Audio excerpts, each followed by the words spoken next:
Rating. Well, we're fine. My wife shaved my head at the pandemic. Yeah. Glasses. David Gordon from TheaterMania here with Lewis Flinn, theatrical composer. You've released a new album. It is filled with music that you don't regularly hear on Broadway cast albums. Tell me about it. Well, I've written a lot of music for plays, as well as musicals, but this is a collection of music for plays. And when you're hired as a composer for a play, you're writing music for the intro, which might be a short cue, then it's scene change music, which is, or underscore. So it's very supportive. And then the last cue is the curtain call cue. And that's at least one where I get to sort of pull out all the stops, and it's loud, and it can be a little longer, and it's sort of a summation of all the themes of the show. It's always been my favorite one to write. Unfortunately, people are clapping over it and walking out of the theater, so they're not necessarily paying attention. Yeah. So I thought it would be good to sort of put a collection together. All this music was on my hard drive, and I thought, I missed the live theater so much when I was thinking of this back in January. And that was always sort of my favorite moment, when everyone was up clapping and the actors are happy, and it's just sort of a very positive thing. Yeah. And it never gets recorded. People usually only hear a chunk of it. Correct. And then it just disappears. So if it's just sitting on your hard drive, you might as well put it to good use. Well, that's what I thought. Yeah, I'm proud of the work. A lot of musicians recorded it. Some tracks, there's one track on there that the Cleveland Orchestra recorded from a show I did at the Cleveland Playhouse. Mm-hmm. And, so it's a lot of work, and it's, I'm glad to get it out there. And it's a fun mix, because all of the shows have different themes, whether it's the Moliere piece, for example, at Cleveland Playhouse has a Baroque quality. The music I did for Little Dog Laughed on Broadway is more LA loungy vibes. So the play dictates the style. So that's fun for me as a composer, to dabble around in different genre. Yeah. So what will we hear on the album? Like, what selections from what productions will we hear? There are 13 I put together, lucky 13. There are a few songs, one from the curtain call of Lysistrata Jones, which I wrote just for the Broadway run. There is also a couple of songs that I work a lot with Charles Bush. And that's sort of what started this off, because I'm scoring his film coming up. Yeah. It's real, and we are doing the closing credit song. We're thinking about it, and so we were referencing these songs that I had done for him. So there's a song from Die Mommy Die, sung by Mary Birdsong, where she's channeling Judy Garland, which is a fun number called The Missing Girl, and the curtain call from Divine Sister, which is sort of a big gospel-y. Right. And then there are songs from Little Dog, then the rest are instrumentals. So there's Little Dog Laughed on Broadway, there's several shows, Comedy of Errors, Hartford Stage, Jerusalem, Cleveland Playhouse, Third Story from La Jolla, just a mix of lots of, I could go on, Playwrights Horizons, Busy World is Hushed. I can list them all. I don't know how interesting that is, but. How do you develop that kind of, writing a musical is its own beast, but I often think to myself that writing the music for a play might be harder, because it has to capture so much in such little time. Like, how do you do that?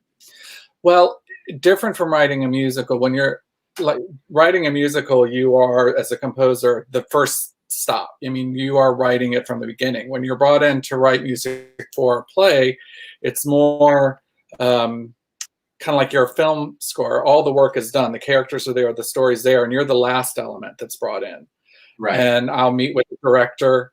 The stuff I do is usually very composition heavy. I don't really do soundscapes. So there's a reason somebody's going to call me.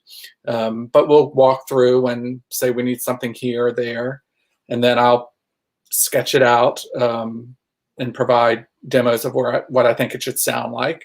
And if that gets a green light, that might go through a couple of things, and then I'll very close to the like a week before tech starts, I'll record it.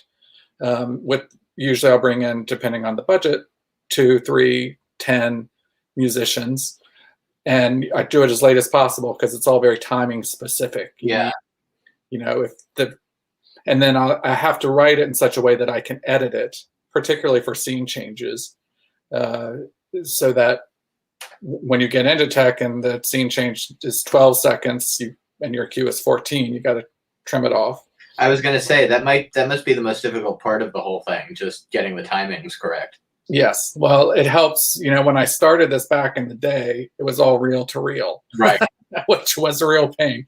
Now you can kind of adjust tempos by a couple of BPMs and shrink and cut it, all digital. So it's gotten better. What's your what track are you happiest for people to hear? A personal favorite of mine, because it's so fun, is the Mondo Drama track. Uh-huh. This was one I did with my husband, Douglas Carter Bean, when a show at Drama Department back a long while ago. But it's just, and that was based on the Mondo films, which are these Fellini-esque scores. And I incorporate a lot of fun sound effects, and I like the vibe of it a lot. Yeah, I like having the Lysistrata Jones track because I'm going to add it to the cast album, since I don't think it's on the cast album. It is on there. Oh, is it on the cast album? Yeah. A re-release. I love that show. I really love that show. I have such fond memories of seeing that show down at Judson and on Broadway.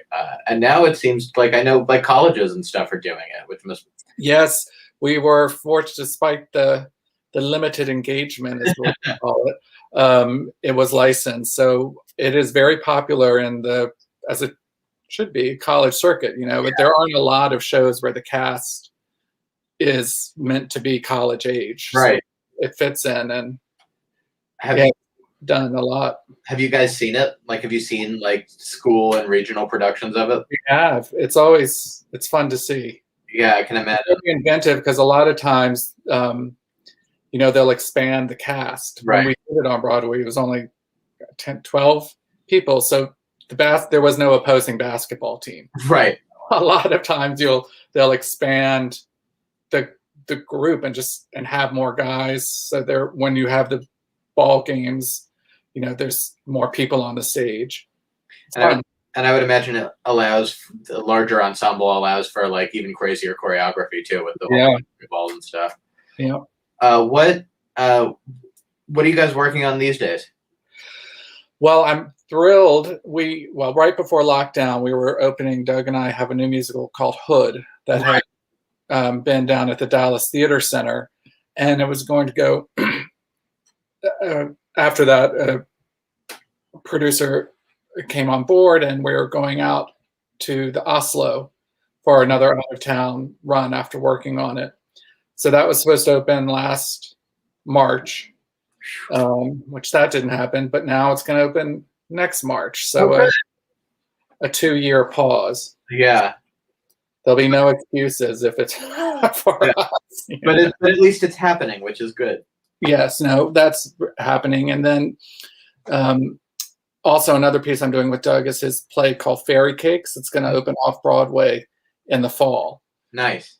And I'm writing more of an incidental music, but there's some songs and stuff, and that's going to be a lot of fun. So I'm looking forward to that. There's a lot to look forward to. Yes. And the album is out now. Where can we just find it? Wherever you streaming everywhere. So Spotify, iTunes, that whole YouTube, anywhere. Lewis, I appreciate your time. Thank you. It was fun. Yeah, thank you. Be well, and I hope to see you in person one day. Me too. Bye.